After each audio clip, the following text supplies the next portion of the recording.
President Obama turning to the Clintons again yesterday to help push Obamacare less than a week before the insurance exchanges are set to open. My guest now says all of this is part of the Clinton plan for 2016. Joining us now is Ed Klein. He's the author of the New York Times bestseller, and I do mean bestseller, The Amateur. Great to have you here, Ed. Great to be here. You know, this is looking a little like the Hatfields and McCoys, have joined forces and are now, it's a love circle of some kind. What's going on?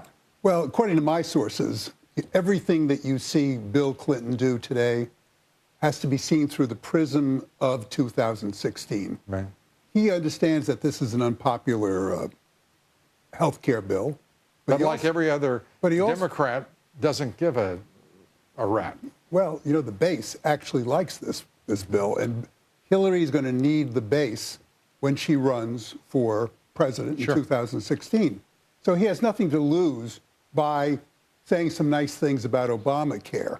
But there's something else, too. Ever since the convention, the Democratic convention, when Bill gave that fantastic speech for Obama, he's been trying to put Obama in his, as a chit that Obama owes him things. And by coming out for Obamacare, he hopes that he's going to get an endorsement from Obama in 2016. You don't think that deal is already baked? No. You really don't? I know it's not baked because I know the Clintons think, and this I got from the Clinton inner circle, they think that the story that the New York Times ran about the Clinton Foundation, which was very critical of the foundation.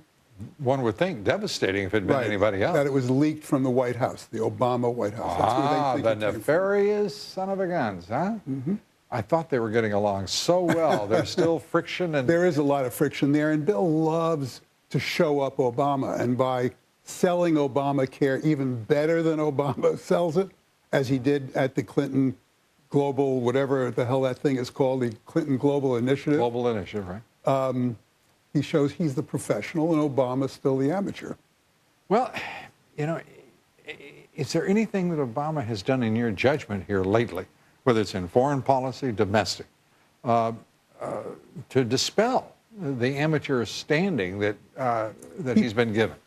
Lou, people stop me on the street, literally, people who read my book and say, you got it all wrong. I said, really? Why? He's worse than you portrayed him. He's big. He's more incompetent, more inept. This is from Democrats as well as Republicans. This president, yet his numbers, he's underwater, but his Gallup approval rating still stays in the mid-40s, and it seems that he's invulnerable below that. But I just have this feeling that when the American public realizes that he wanted to shake Rouhani's hand at the United Nations. Oh, they had a whole campaign built around it. Right, and Rouhani refused to shake his hand. What a humiliation for the President of the United States that he wants to shake the hand. Did you notice how many news organizations had lots of language about an opening with Iran? Yeah. I mean, the White House obviously was feeding the opening language to all of these reporters.